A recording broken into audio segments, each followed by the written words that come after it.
Good afternoon, everyone. On behalf of Pakistan's Ministry of Climate Change and Environmental Coordination, UN Women's Regional Office for Asia and the Pacific and UN Women Pakistan, it's my pleasure to welcome you to this event, Christ for Peace, the importance of gender equality and gender-responsive finance to tackle climate change. Let me now welcome to stage Ms. Jemima Njoki, UN Women's Chief of Economic Empowerment, to deliver the keynote remarks. Jemima, the floor is yours.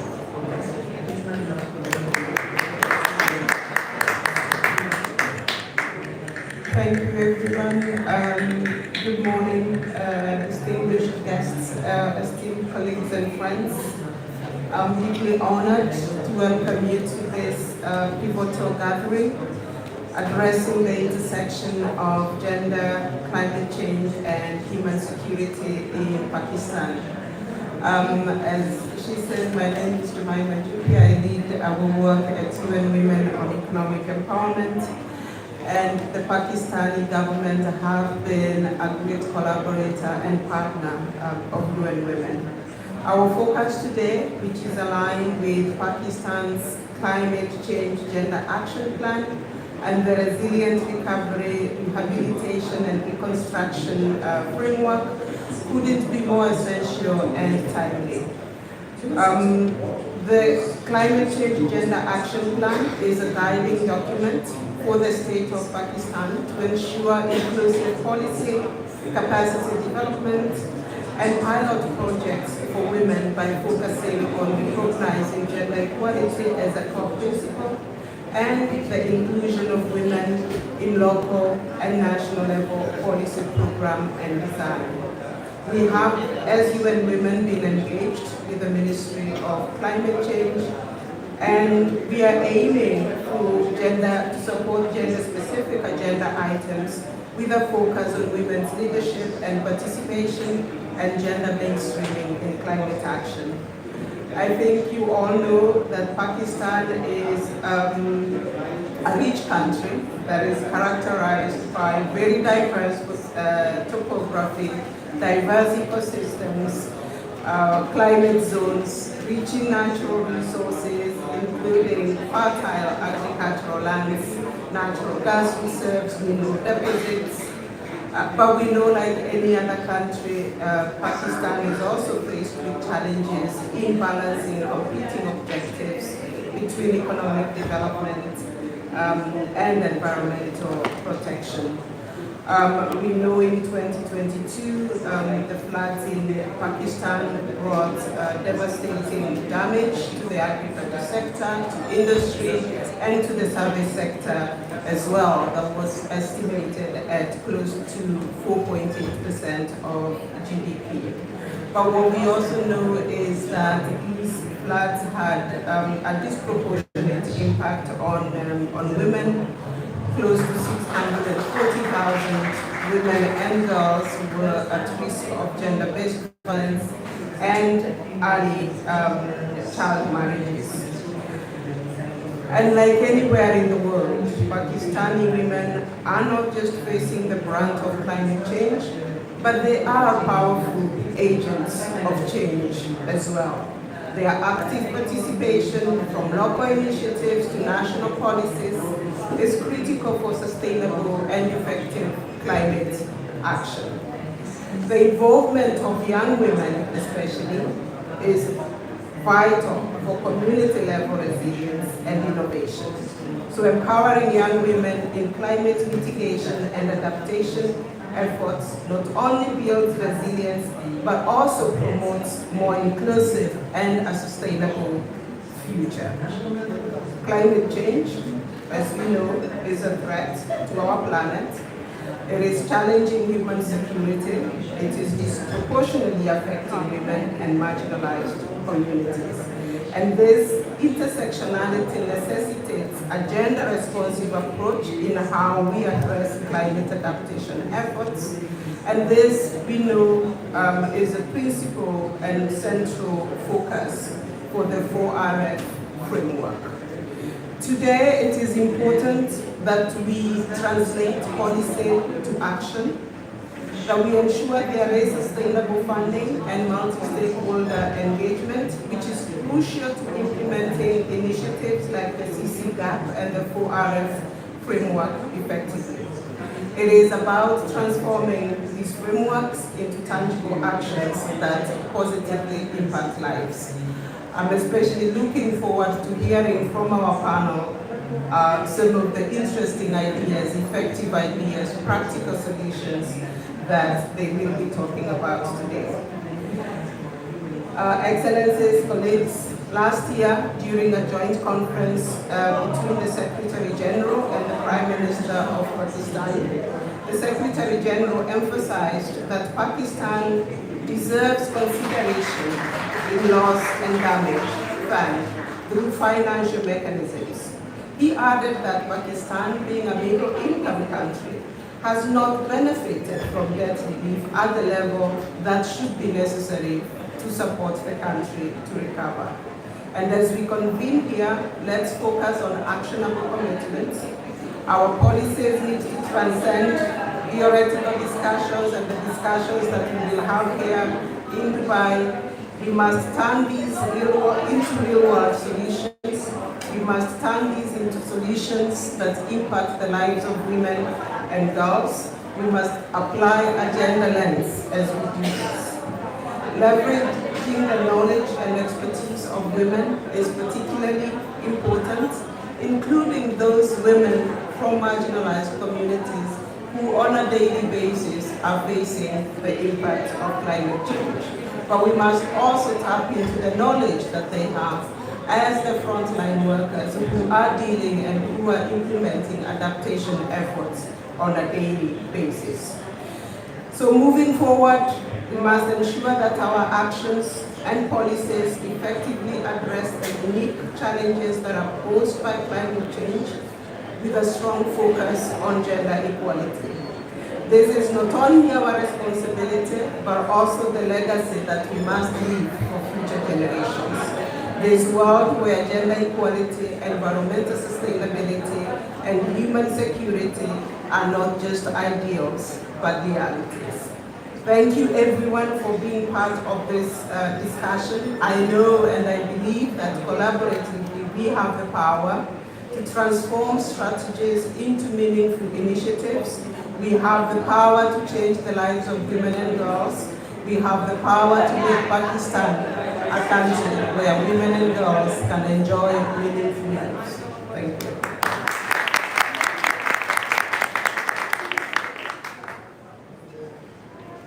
Thank you, Jemima, for setting the scene. And with this, let me welcome to stage my colleague, Zainab Khan, Head of Sub-Office at UN Women Pakistan, to facilitate the panel discussion. Zainab, the floor is yours.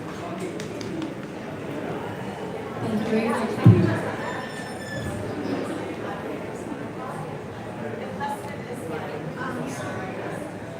So, before we start, I think we're going to insight into how gender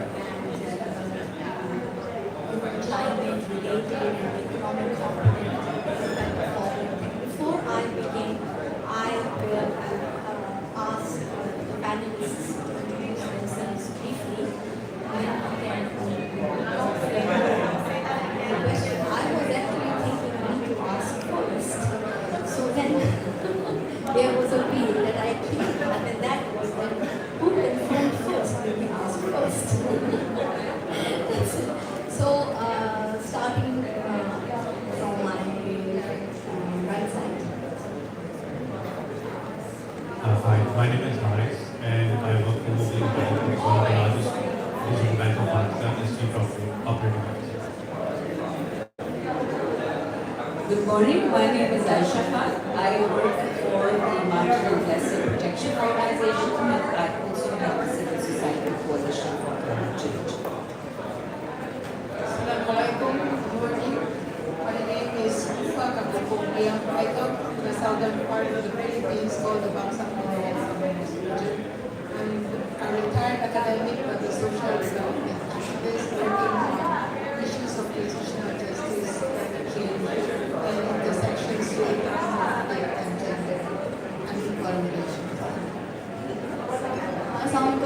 I'm Amira Adil. I'm the head of sustainability at UNAS, the National University of Science and Technology. I have my own organization called climateaid.org, and I'm also working with World Bank. Hi everyone, I'm Catherine Moussa from Morocco, and I'm a researcher and also a social entrepreneur, the founder of Earthbound Army, and here I'm representing the Equalityand community for Japan. Hello everyone, I'm Cynthia Prakash. I'm a kinetic specialist of migration, environment, climate change and risk reduction at the International Organization for Migration. And I was also the human mobility representative on the technical support unit to the transitional committee that we had the great business. Thank you so much. Let me hand it back. Thank you very much. So I start from Tanzania. That shows that you actually was the first one to confirm. And Kansa, I was looking at your experience, and especially at the grassroots level, and considering that initiatives that you have taken, We Can and the Earthbound Harmony, showcasing that. Can you just tell me that how do you see that along with the economic stability of the female was related to the gender and climate impact when you correlate it with the work you are doing? First of all, thank you for the invitation and for highlighting this very important topic here in the talk. So I think nowadays, can you hear me? Okay, good. So nowadays, as the world is rocked with wars and climate disasters, the talk about peace is a necessity. And when we try to relate it to the climate and gender empowerment, especially on the economic side, we can achieve more long-lasting peace. So this is like the gist of the story. So from as I said before, I'm here representing the FAO weekend community, which is a very good example on how to empower women in the economic side. So it's a gathering of women in dry land that are having some ideas. So again, it's really a community of knowledge sharing between all of us. It's really to have women from different countries to have some trainings, capacity building the whole year, and also to help each woman really to thrive and to work on her personal project on the ground. We cannot create the change if it's not starting from the ground. And as we say, collaboration is something very important. So I do believe if between us as women and also men, because here we need to talk about equity more than equality, all together, like if you water me, I water you, we grow together. So this is the idea about it. And so thanks to the supporting project and community I've been involved in, so I started the project of the Earthbound Harmony, which is also a training and capacity building for women in the villages of Morocco to be independent and to create their own businesses using some naturally based solutions. Thank you very much. That was really enlightening to see that in the area of Morocco, how your work has been impactful for reducing the climatic impact. Now I'll come to Mr. Haris Chaudhry, because it's very much related that after the question becomes appropriated to you, that Harisa, you are leading one of you can say a well-known private company and a bank, microfinancing bank. And how does climate change, do you see that this appropriately affect gender dynamics? And I know that what some of the things that your organization have been doing, but if you can highlight that how is your organization working to ensure that climate action initiatives are gender inclusive? Thank you for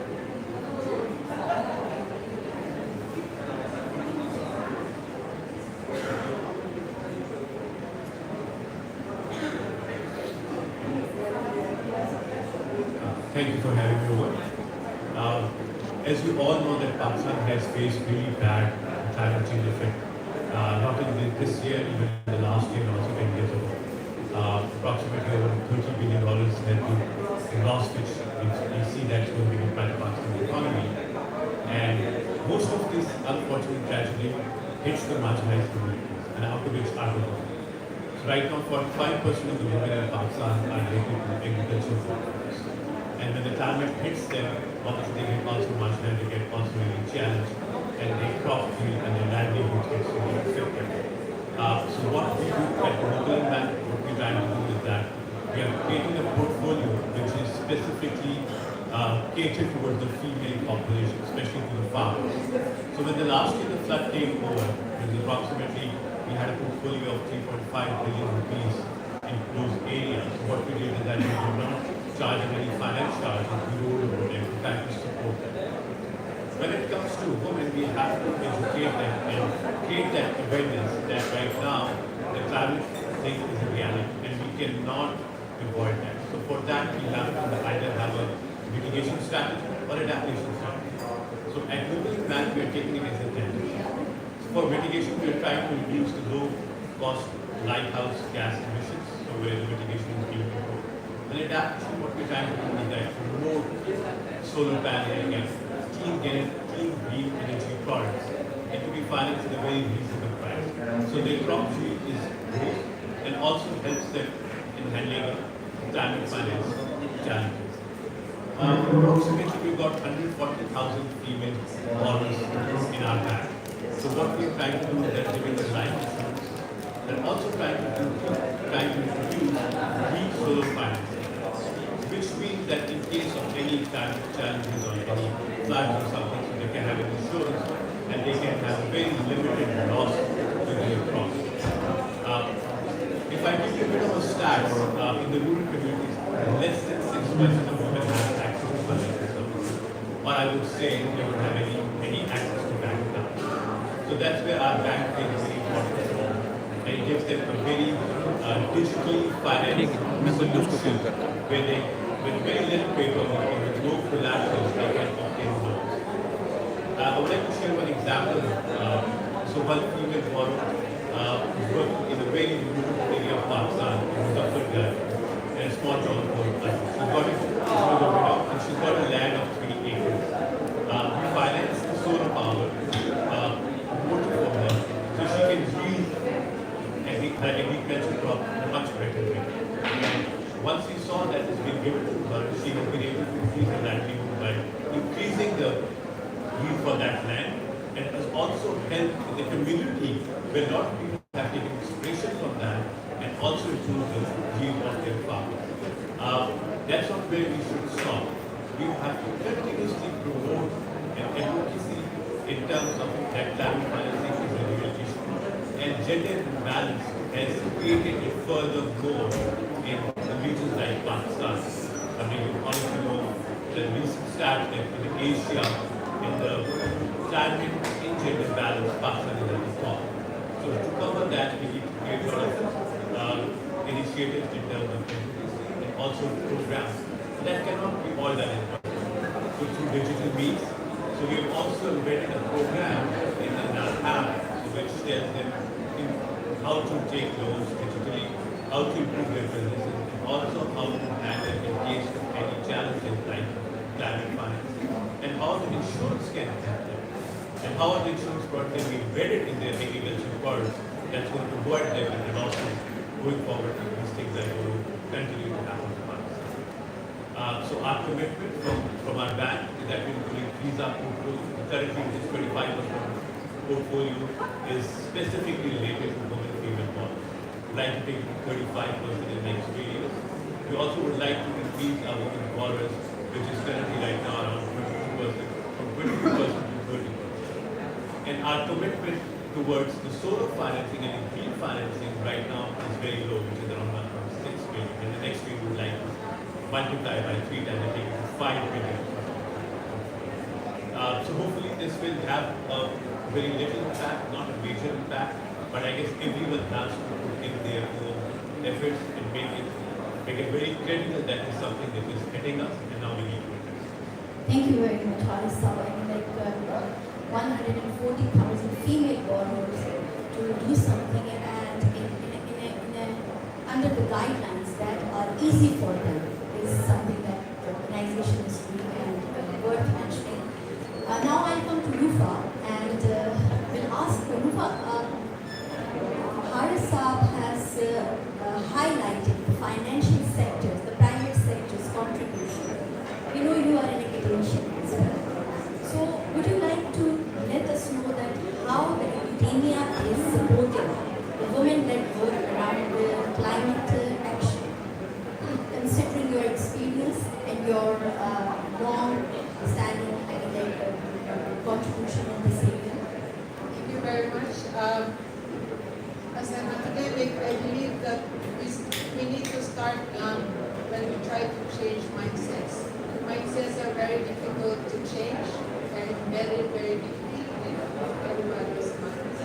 So I proposed a long time ago to our education leaders, especially in the higher educational institutions, to come up with a curriculum for early childhood education, to teach very young children the advantage of gender fair relations in society, to make children aware that both girls and boys should work together instead of compete with each other, and to train them to behave in a way that they will honor the distinctiveness of men, of the roles of females and males in society. But that has not happened yet. But we are slowly going there. I've always believed that when we invest more in women and girls, and even young girls, we are going to see fruits of that investment in terms of a more socially cohesive society. For example, in the first peace agreement that the Philippine government signed with the Moro Manila in 1956, I helped design the intervention for both men and women in the communities affected by conflict. And we organized cooperatives for women and men. But after 10 years, the cooperatives of women were sustained, while those of the men already went bankrupt. So I'm seeing that as an evidence that women, when they are in charge of entrepreneurial activities, will always push for making their endeavors successful, because it's hardwired in the system that they take care of so many things in the home as is stereotypically expected. So I really believe in investing in early childhood education to promote gender fair relations in the future. To teach young children that they should not treat their sisters, their female siblings lower than themselves, because this is what happens in the patriarchal society. Thank you very much for the 2 points that you highlighted about early childhood education. Very important. And it's quite interesting analysis of the businesses that you said that the female businesses were more sustainable.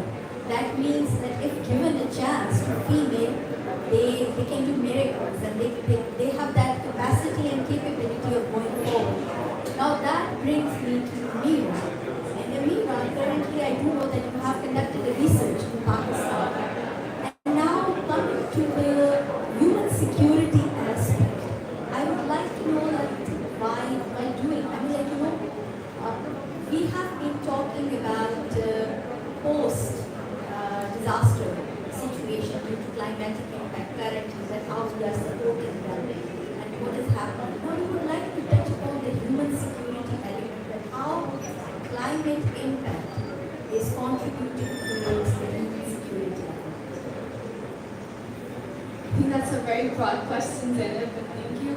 I would also like to add on what Rufa said earlier, because it's very interesting, this business perspective with women, because we did a project in NUST as well called Rising Stars, where we had women from all over Pakistan send in their entrepreneurial ideas, and the women who came out on top were from the most marginalized regions. Pakistan.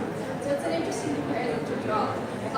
But as for the human security aspect, I mean, climate change and security and climate security in general explores all of this as well. Climate change I see not as a singular entity, I see it as a threat multiplier. So if your society is facing some developmental issues or any human security issues in general, climate change is just going to make those things worse. So if your society has gender equality up to a certain level, it's going to provide a multiplying factor to that and impact them further. And we can see that in the way that women are dependent on men, especially when the flood hit last year in areas of Sindh. There were women in rural areas who are trained or taught not to leave the confines of their communities or their societies, some areas in the rural areas. And so these women found it very hard to protect themselves or to deal with the impacts of the flood without the men by their side. So it leaves them completely vulnerable and dependent. And so again, this can be applied to anything other than gender equality as well. It's just a threat multiplier. Thank you very much. Now I'm coming to Aisha Khan. And Aisha, you're head of the Mountain and Glacier Protection Organization, and you're also leading civil society coalition for climate change. And I've seen you that you always advocate for a holistic approach. Could you please highlight what actually is needed to bring change? Thank you, Zainab. Thank you, first of all, for inviting me to be part of this very interesting conversation. And I would like to contextualize this by saying that we are part of a patriarchal society. That means we live in a society, a region, a country where men dominate the discourse. And that doesn't give space to women to come forward and act as equal agents in decision making, in change, in partners in development, and focusing more on the mountain regions, and I'll come back to that in a minute. But let me also add on to what Rufa and my colleague from NASA said about transformation, about the process, and how we need a mindset change. Now, I agree with both of them that these are slow processes, they take time. But what we need to remember right now is that we are living in the age of climate change and adaptation, and we don't have that luxury of time to go through the usual cycle of evolution to allow women to gain their rightful place in society. That's why I think we need to expedite that process, and when I talk about a holistic approach, what I mean is to realize the words that we very often use. We use justice, we use fair play, we use equity, but how can you have those embedded in society if you're leaving half your population out of the system? So mainstreaming women, empowering women is hugely important. And I think, to me, the way I have been looking at the status of women and the low parity in gender ranking that we have as a country, it becomes extremely alarming because you refer to matters of security, you refer to matters of peace, and you see that increasingly there is evidence that the vulnerability of women in every sector, whether it is in the agricultural labor force where she works, or whether it's in other skill sets that she has, is going to be compromised by climate change. So women as an integral part of our society need to be now mainstreamed and brought to the forefront. And that means giving them social spaces, giving them political spaces, giving them economic spaces, so that they are an integral part in decision making. And coming back to the mountain regions where I work and where I've invested almost 2 decades of my life and work, what I notice is that women are quick learners, women are very resilient, women simply stay back because they're not given the opportunity or the social space to come forward. And I've also seen that, women are not born vulnerable, they are made vulnerable by society. So if we decide that we're going to allow them the social space to come forward and act as equal partners in everything, we will see a transformative change.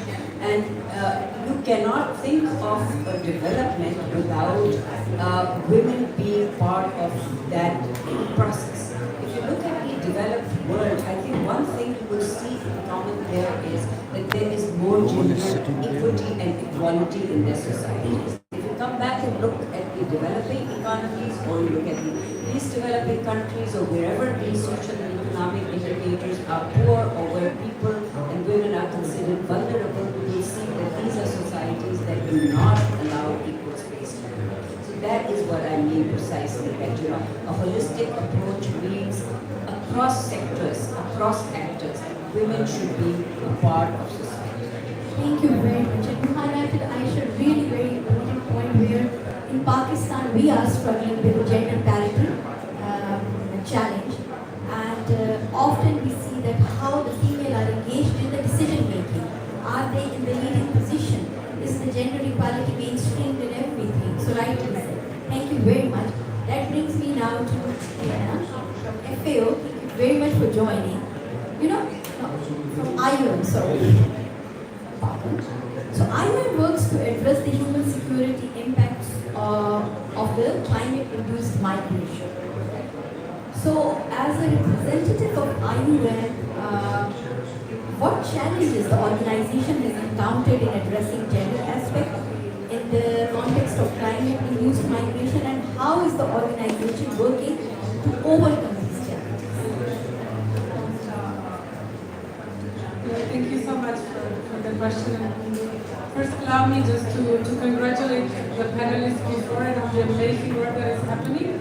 As a woman, and perhaps a young woman, it gives me a lot of hope for where we are going. If all your organizations keep doing this, we're going to be in a good place in the future. I think this COP could not have happened at a better time than during the 16 days of activism against gender-based violence as well. So what a great moment to have this conversation. From IOM, I think we see exactly the same challenges that have been expressed by our panelists today and by our opening remarks and the moderator. There's so much disproportionate effects that girls and women are seeing, are feeling, whether they are in the host community or whether they're on their migration journey, or whether they are left behind by male migrants that go abroad. And they have to become the head of households without the access, without the information, without the right to property, to decision making, to policy making. So we see exactly the same challenges at the international level as well. We have 3 points that from IOM we believe are very, very important. And I think it's very much in line with everything that we've heard from the other organizations here today. And first of all, it's clear now that we have to put women in leadership positions. And I'm saying this while our Director General was here for the high-level days, and she's a woman, a UN principal, and she's the youngest UN principal.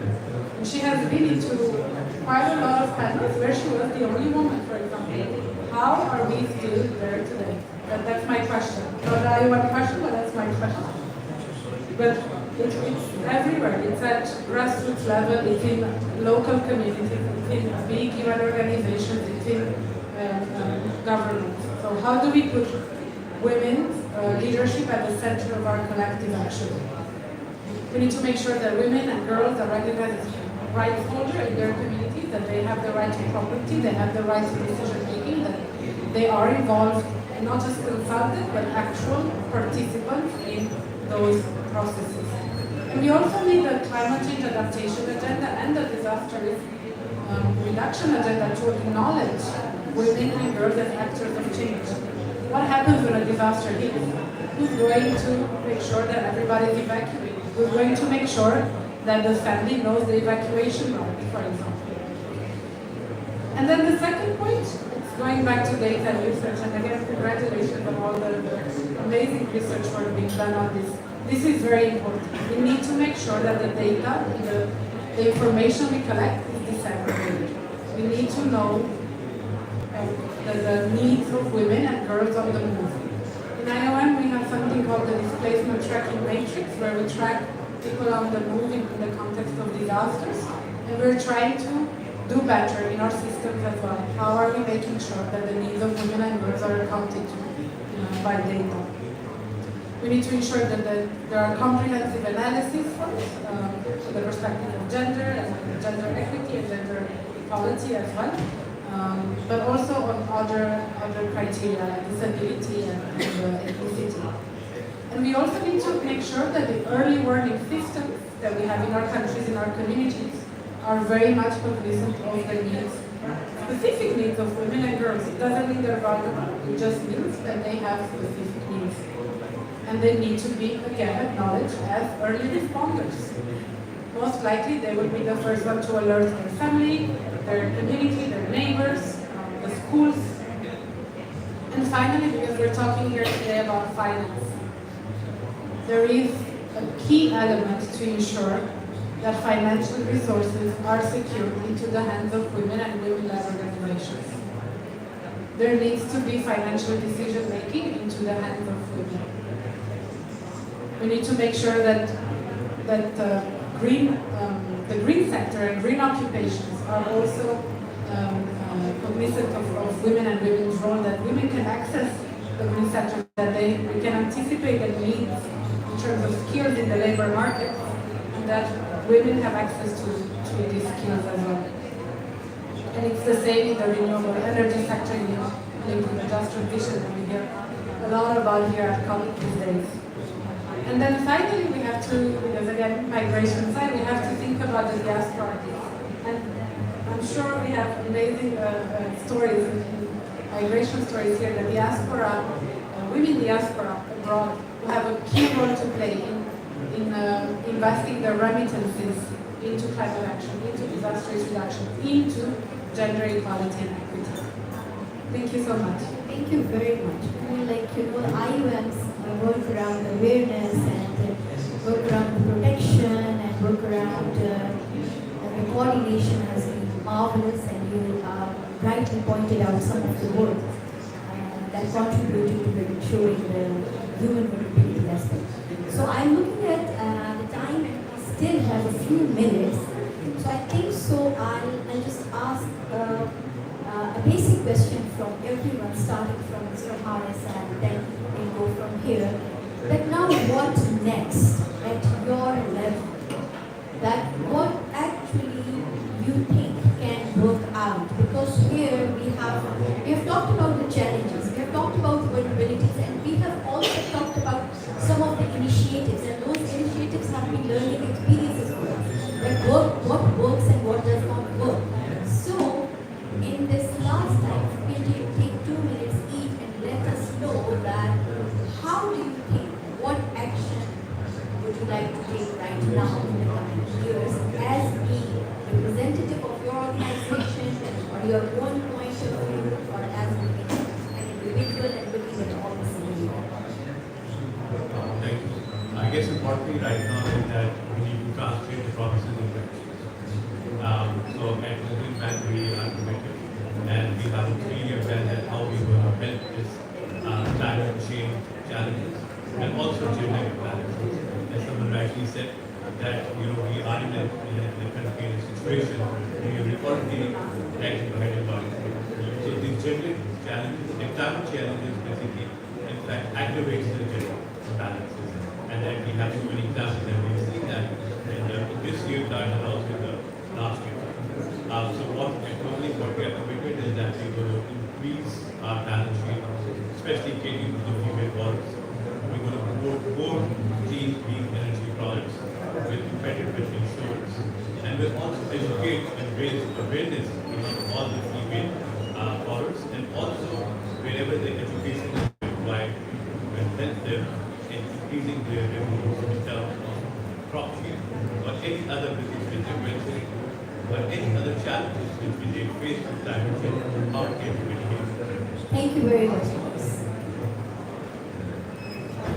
I think we would like to deepen the work that we're already doing. We already have this mandatory requirement that any project that we implement has to have 40% inclusion of women in decision making. So what we propose to do is to raise that to 50% in the coming years. And we also, over the years, have learned that advocacy and outreach and communication is extremely important. We would like to train a cohort of female journalists who can communicate their concerns and flag gender issues so that women get sensitized to how they will get impacted and what is the transformative change that they need. But since we're sitting here at a multilateral COP forum, I would also like to suggest that in a global goal for adaptation, a certain percentage should be dedicated to climate action programs or to adaptation programs where women's participation needs to be made mandatory. Because in societies, like I said, that are patriarchal by nature, it's going to take a very long time to actually include gender unless that requirement is not made as part of a criteria. So when we see that happening gradually over a period of time, we will see that gender inclusion becomes more mainstream. And that is the trend that we want to see actually is change in perceptions where gender and gender sensitive needs are made an integral part of planning and implementation across sectors. Just like, I will quote the environmental sector over here, like you now have the environmental social framework that takes a rights-based, rule-based approach to everything, which provides, again, I will use the word holistic, that you're supposed to take the entirety of everything to see that every part, every actor, every sector is protected and you're not violating anyone's rights. So I think we would like to see those sort of conditions also for all the adaptation projects that come, and that will mean that transforming gender is part of an adaptation requirement that we need to follow now in a very fast changing world. Thank you very much, Asha. Thank you. 2 points. First, I knew that the loss and damage fund has been agreed on. The president is happy about that. But on the other hand, I'm raising a caveat of how this fund will be distributed, what are the basis for prioritizing which countries and which sectors, which women, because we have to face the fact that women are also, like the men, are belonging to different social, economic classes, and those in the higher ranks of society tend to be favored with being given the privilege of handling funds. So I want to be ensured of more stringent, transparent, accountable ways of selecting the beneficiaries of this loss and damage fund. Because I'm afraid, as what happened in the Philippines in the past and even in the present, most funds are funded by male leaders, and it further increases the inequality between men and women in our society, highlighting the primacy of male-centered decision-making process. The second one is about facilitating women to become early and first responders. So put more money in upskilling the women who are already doing that as a way of their actual reaction to specific climate change. They are the ones who try to mitigate the effects of climate change in their own communities. But they are not recognized as such, and they are not supported technically and financially to do what they want to do. Thank you very much.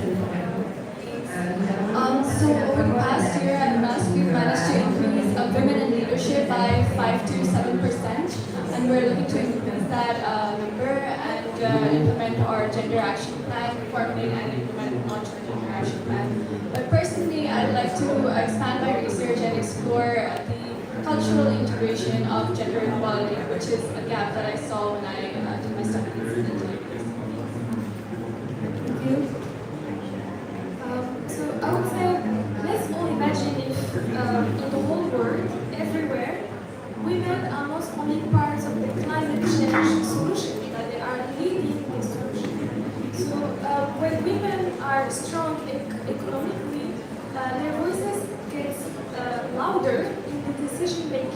So from my side, I will more push on having more women taking the leadership and being on those places of on the table of negotiations, being around the decision making and being strong. And for doing this, it's a long-term process. It's not about having a training and taking it from there. It's really like having a mentorship and a long-term process to it.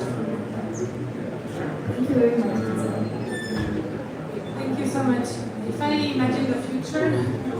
And then linking it to COP, I very much agree with the loss and damage fund proposal. We have to make sure that it arrives, that this finance arrives into the right hands.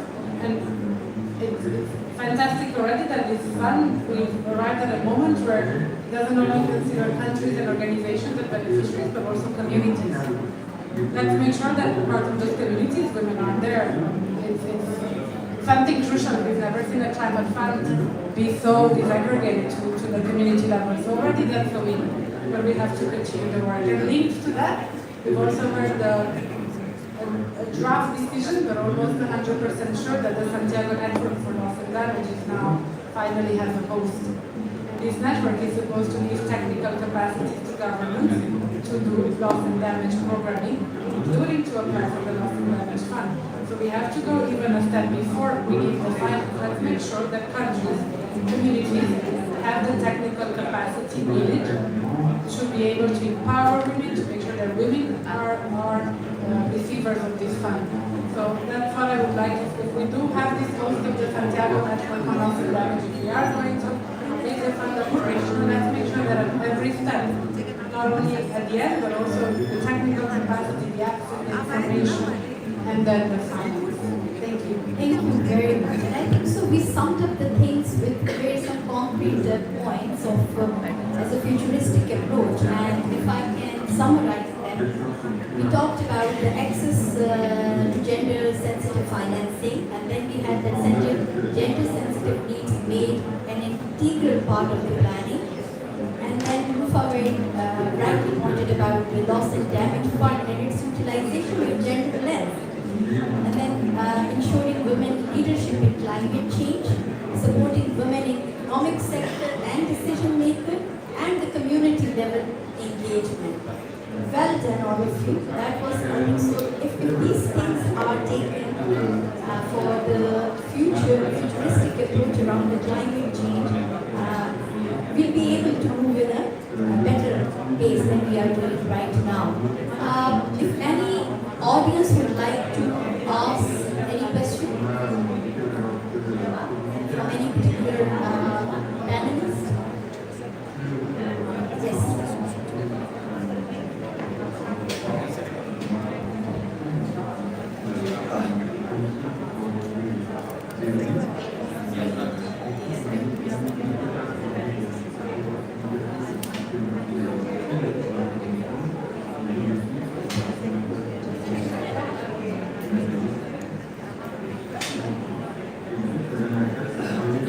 Hello.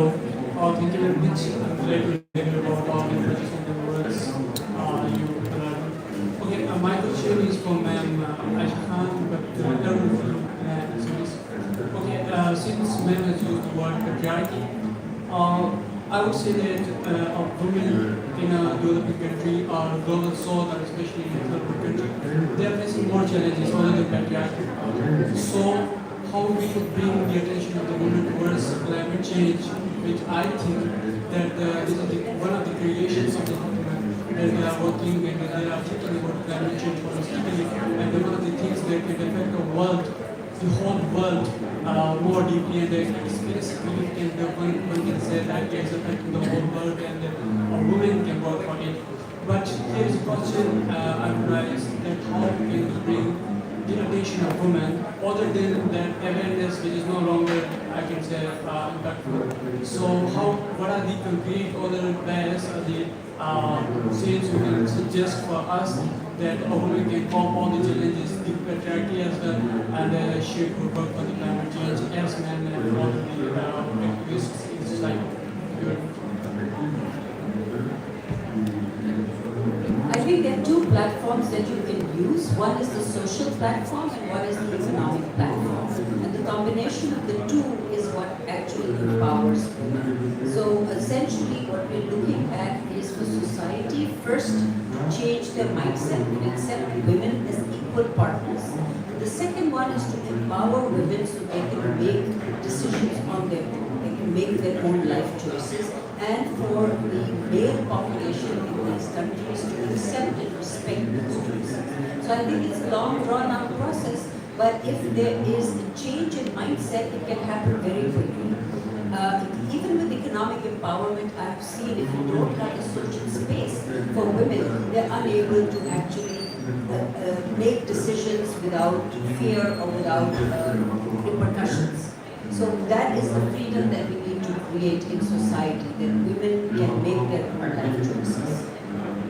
Thank you very much. Any more questions? Yes. Please come.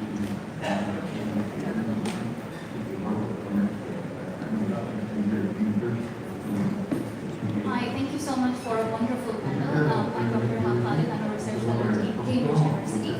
I just wanted to ask, when we're looking at the Global South, we often tend to focus on the rural areas and rural women, which I completely understand because obviously there's such a need to do that. But what about the urban centers? Because, number one, a lot of the mega cities are now going to be in the Global South, and women are going to form the majority of urban citizens. And there's a lot of heterogeneity within our urban centers. So how can we make our cities more gender responsive and more gender just? What kind of policies are we doing in that sense? Who would like to take this answer? Thank you for your question. I don't know if I can do this justice, but I feel that culture has a big role to play over here. Because when we're talking about focusing on rural women, they are more entrenched in their culture than urban women are generally. But also that also permeates to urban areas as well. So, for example, the place that I actually visited was called Harka, I'm sure many of you are familiar. And the women in the villages over there felt very comfortable staying within the Chagaban, within the area of their home, right? And that permeates to urban areas as well, where it's generally considered really like a nice woman who stays within her home, within her community, interacts within her areas. So no matter what policies we implement, it has to come from the people. It has to be okay with the people who follow this culture, because as we're with the patriarchy, the women themselves believe that this is good for them as well. So it needs to be engaged within the culture. It has to be culture sensitive. Thank you very much. And this brings us to the conclusion of the event. Thank you very much. I was delighted by what actually the contributions are being done on the ground, and looking forward to see the same sea as all of you are working. And I would now request Secretary Saab to come on the stage and for the picture, and also to give away some souvenirs that is a kind of a token of thanks from the Pakistan community.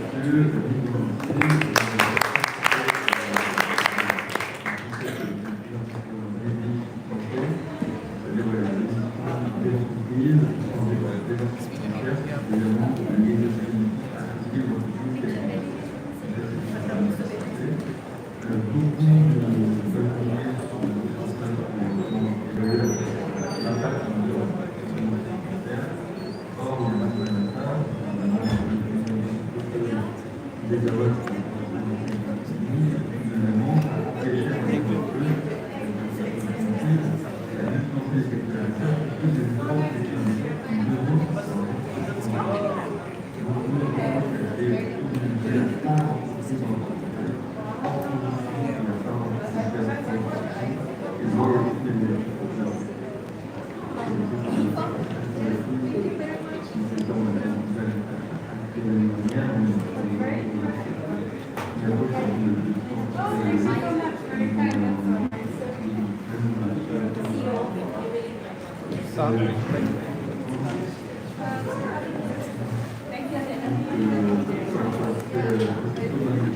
you.